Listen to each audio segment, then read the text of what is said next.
Assalamualaikum warahmatullahi wabarakatuh. Selamat pagi teman-teman semuanya. Gimana kabarnya kalian hari ini? Semoga kalian semua dalam keadaan sehat dan tetap semangat belajar. Bertemu lagi dengan Ustazah di tema 5, menumbuhkan sikap menghargai jasa pahlawan, subtema 2 dan 3. Sebelum belajar, kita sama-sama membaca basmalah. Bismillahirrahmanirrahim. Hari ini kita akan belajar muatan IPA. Pelajaran yang akan kita pelajari hari ini yaitu tentang alat optik dan ragam cermin. Silakan disimak baik-baik ya. Alat optik merupakan alat-alat yang dimanfaatkan sifat cahaya. Berikut contoh-contoh dari alat optik. Yang pertama ada teropong, lup, kacamata, mikroskop, mata, teleskop, dan periskop.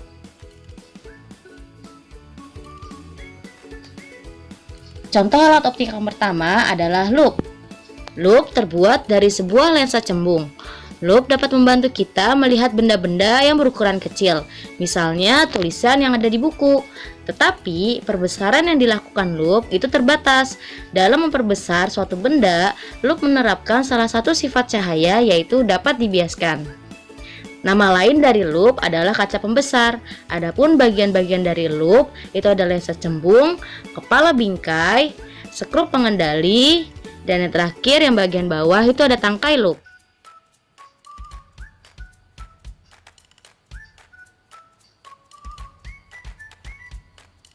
Nah, berikut contoh penggunaan lup dalam sehari-hari. Benda yang dilihat dengan bantuan lup akan tampak lebih besar. Contohnya tulisan ini ya teman-teman.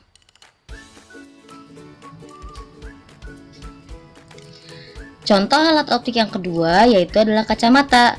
Lensa kacamata terbuat dari lensa cekung atau lensa cembung. Salah satu sifat lensa adalah dapat membelokkan cahaya, sehingga cara kerja dari kacamata ini, cahaya dari luar menumbuk lensa yang bening, entah itu lensa cekung atau lensa cembung. Lalu, cahaya tersebut akan dibelokkan ke retina mata, sehingga kita dapat melihat benda-benda dengan jelas.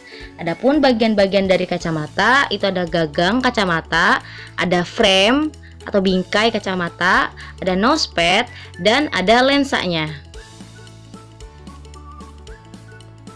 Alat optik yang ketiga yaitu adalah mikroskop.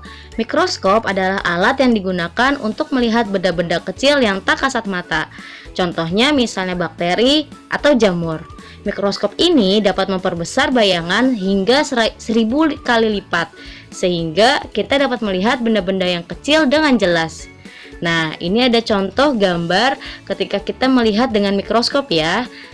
Ini contoh gambar bakteri atau jamur.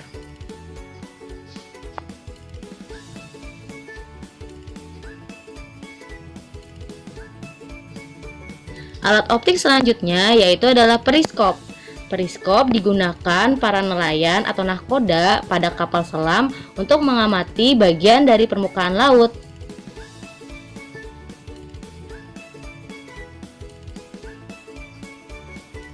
Cara kerja periskop ini adalah yang pertama, cahaya masuk dari bagian ujung periskop yang akan dipantulkan oleh cermin. Ya, cahaya tersebut masuk ke dalam cermin datar. Cermin datar yang ada di atas ini ya, teman-teman. Lalu dipantulkan oleh cermin. Nah, pantulan cahaya tersebut kemudian akan merambat lurus menuju cermin kedua. Nah, cermin kedua itu letaknya ada di bawahnya. Selanjutnya, saat mengenai cermin kedua, cahaya kembali dipantulkan. Yang keempat, pantulan cahaya tersebut dari cermin kedua akan mengarah ke mata sehingga nahkoda dapat melihat benda-benda di atas periskop. Contohnya seperti ada gambar ini ya teman-teman, silahkan dilihat.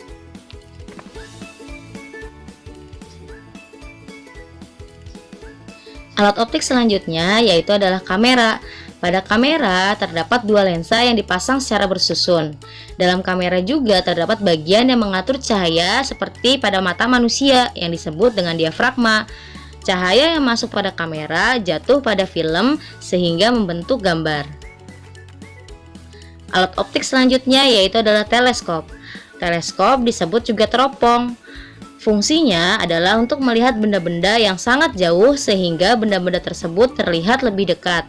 Contohnya menggunakan teleskop untuk melihat bintang atau bulan.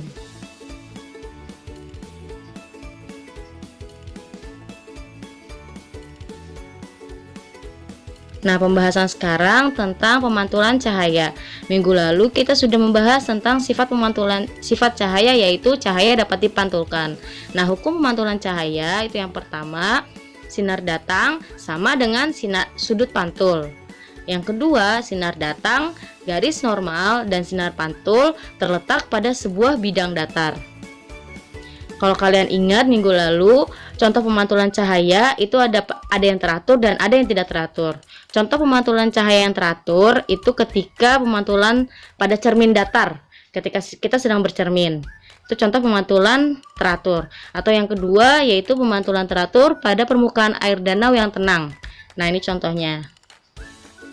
Yang kedua, contoh pemantulan cahaya tidak teratur itu terjadi pada permukaan air yang bergelombang. Ya, ketika kita di pantai itu pemantulan cahaya bagian bawahnya itu bergelombang, jadi tidak teratur. Nah, pembahasan selanjutnya yaitu tentang cermin. Apa itu cermin? Cermin merupakan suatu bidang licin yang dapat memantulkan seluruh cahaya yang jatuh padanya. Cermin dibagi menjadi 3 jenis, yaitu cermin datar, cermin cekung, dan cermin cembung.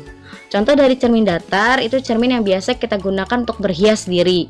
Ya, kalau untuk cermin cekung biasa kita bisa temukan di bagian sendok bagian dalam.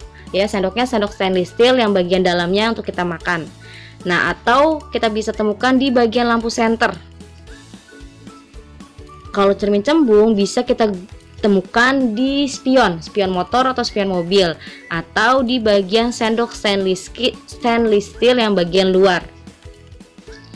Ada 2 jenis bayangan yang dibentuk dari pemantulan cahaya, yaitu bayangan nyata dan bayangan maya atau semu. Selanjutnya kita akan bahas mengenai jenis-jenis cermin. Yang pertama ada cermin datar. Cermin datar merupakan cermin yang permukaannya itu datar. Nah, bayangan yang dihasilkan oleh cermin datar itu ya adalah maya, tegak, sama besar, jarak bayangan sama dengan jarak benda. Contohnya ketika kita sedang bercermin.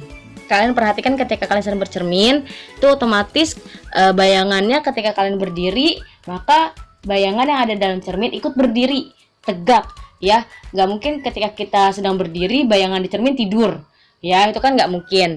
Nah, terus sama besar. Kalau misalkan kalian ukuran badannya besar, ketika bayangan di cermin pasti ukurannya sama seperti kalian. Ya, nggak mungkin kita badannya besar ketika bercermin jadi kecil, ya. Dan jarak bayangannya itu sama. Nah, yang kedua ada cermin cekung. Cermin cekung merupakan cermin yang permukaannya melengkung ke dalam. Perhatikan ya, cermin yang permukaannya melengkung ke dalam. Ya, bentuk bayangannya tergantung dengan jarak. Jika bendanya itu dekat dengan cermin, maka bayangan yang dihasilkan itu tegak, lebih besar, dan maya. Tapi kalau misalkan bendanya itu letaknya jauh dari cermin cekung, maka bayangan yang dihasilkan itu nyata, diperkecil, dan terbalik. Kalau cermin cembung merupakan cermin yang permukaannya melengkung keluar. Kebalikan dengan cermin cekung, bayangan yang dihasilkan itu maya, diperkecil, dan tegak. Coba kalian perhatikan contoh dari gambar berikut. Oke teman-teman, demikian pembelajaran kita hari ini. Semoga dapat dipahami ya. Kita tutup dengan baca hamdalah. Alhamdulillahirobbilalamin. Wassalamualaikum warahmatullahi wabarakatuh.